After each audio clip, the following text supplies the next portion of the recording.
Hey everyone, this is Spoon Dude back with more Ultimate Spider-Man customizing. Last video I kind of talked about my prep work on the figure using sandpaper and kind of cut the figure apart to get him shorter. This time we're going to move on with some sculpting. So for sculpting I use Milliput Epoxy Putty. This is the one I'm currently using. You can see it's terracotta. They come in all sorts of different colors. I've tried different ones over the years, and I don't really have a preference for the color. I only got terracotta just to see what it was like, and it feels about the same as sort of the standard colors, like the super fine white or the kind of standard yellowy color. So I don't really know the difference there. Maybe someone who's more of an expert with customizing and stuff could be able to tell the difference, but I definitely can't.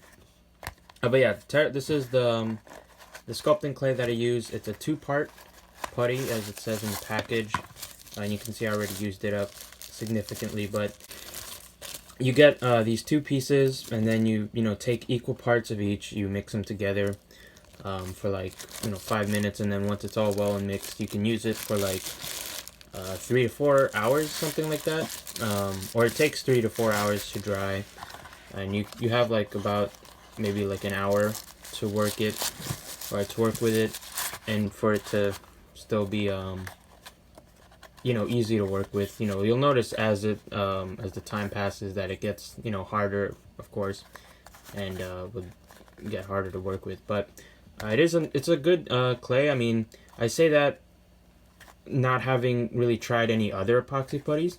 I got this one because I saw a YouTube video about it years ago from the late Glenn Webb. That's the sculpting clay that he used, and so that's the one I got when I started customizing, and I just never changed. That's the sculpting clay that I use, of course, and we'll be using here. I have some things that I want to sculpt on him, the first being his eyes. Like I said in the first video, the Spider-Man Classics head makes for a pretty good Mark Bagley Spider-Man, but the sort of black outline around the eyes is too thin, doesn't quite match the comic art. So my thinking is that I'll just add some sculpt to it, and that should thicken that black line. I don't really know how to sort of explain what I'm doing here. I just sort of rolled out the clay and trying to get it as flat as possible once it's on the figure, and I use an X-Acto blade to help me sculpt. I don't really have any other tools for sculpting. I just use this blade, and I tried to flatten the clay as much as possible on the head so that it doesn't stick out too much from the head and like look like I just added it onto the figure. I wanted to make it look like it's part of it, right? So that's what I tried to do there. And of course, I used the blade to sort of cut it and make it the right shape. You can see I'm basically laying down this clay flat on the figure and then shaping it with the X-Acto blade, being careful to sort of avoid the white part of the eye so that I can keep that as is, because like I said, I really like the kind of smoothness of the paint of the white and don't want to kind of damage it so that I'd have to redo it, and because I'm terrible at painting white. But anyways, I only recorded me sculpting part of one eye since it's kind of hard having the camera in front of where I'm trying to sculpt.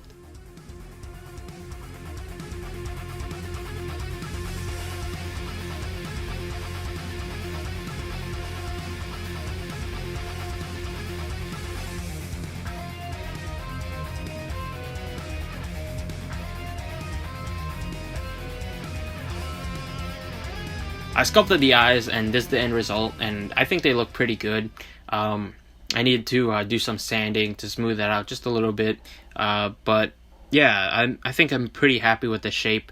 I looked at sort of different Ultimate Spider-Man art here and there. It differs, even with Mark Bagley, he did over 100 issues for this version of Spider-Man, so the art did evolve and change here and there, and mine doesn't necessarily look like every sort of panel he did, but I think it looks enough like Mark Bagley that I'm happy with it. So yeah, it'll look a little bit better once it's painted. But aside from the sculpt on the head, I did do some sculpting on the torso. Again, I forgot to record some of this process, but I chipped off sort of the original logo using my X-Acto blade. Is chipped off the right word? I just kind of sliced off the original Amazing Spider-Man logo, and got to adding some epoxy putty to sort of fill that back in, and then I sculpted the logo sort of higher up on the chest to be more comic accurate. And again, it's kind of hard to explain what I did here. I just sort of used my X-Acto blade to shape it correctly, and laying down different pieces of epoxy putty, and again, shaping it with the X-Acto blade, flattening it, cutting it, and doing all of that. And that's where I got the spider logo. It's not perfectly sculpted, but I'm actually pretty happy with how it looks. It is a little bit big, I will say, but again, through different art of the Ultimate Spider-Man, it does kind of change size here and there. So I think it matches some art okay. And it does look nice in my opinion, having it nice and big, since most Spider-Man figures have sort of tiny spider logos. Yeah, that's the front logo, and then moving on to the back logo, this is where I had some difficulty. So I did record me sculpting some of it, and I did have some plans for it, but also not. I kind of changed my mind a lot. So what I'm sculpting here is my first attempt at it. You can see, I flattened down the clay. It was really tricky. Again, I'm having to sort of work with the butterfly joints. I talk about it in the first video, how I'm trying to have to work with that, since I like the butterfly joints, so I didn't want to get rid of them.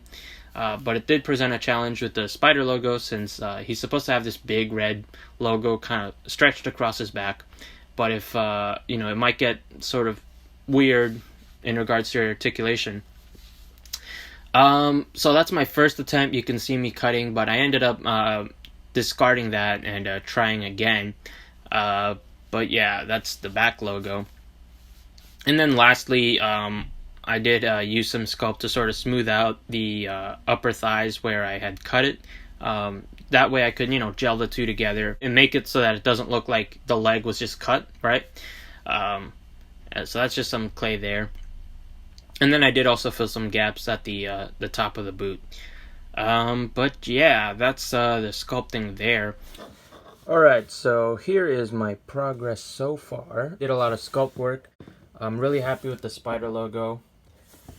I think I can clean that up with some sanding just a little bit, but I like how that looks, and hopefully when it's all black, it looks a little bit cleaner. You can see I have now added the sculpt to the wrists to hide that. And the back here, I have settled on the spider now. It's broken up by the butterfly joints, but I think it'll look okay. And it's nice and big. When I tried to make it too small, it just looked wrong. So even if this is interrupted by the joints, I think it looks better. So hopefully that should work out well. And it matches the front logo now. Since the front logo is very big, I think the back spider should be even bigger. So yeah. Later that same evening. Okay, so after sitting with the logo for a while, I think I'm at a place where I'm okay with it. I removed the logo on the butterfly joints. You can see where I drew it with a Sharpie and then sculpted it and then took it off just with my X-Acto blade. And made it smaller so that it just fits just on the center of the torso. So it's not as big anymore, but I think that's better, since when you articulate this, it won't interrupt the logo. I said I was fine with it being interrupted, but I lied, I guess. Since it's a logo, it should probably be one piece, so yeah, hopefully that'll look better when painted. I'll clean that up with some sandpaper and stuff. But yeah, so there's the logo. I might even rework it from here, but that's where I'm at right now. So with that being said, that's all sort of the sculpt work on the figure, and it's now time to get into painting, which we'll get into in the next part.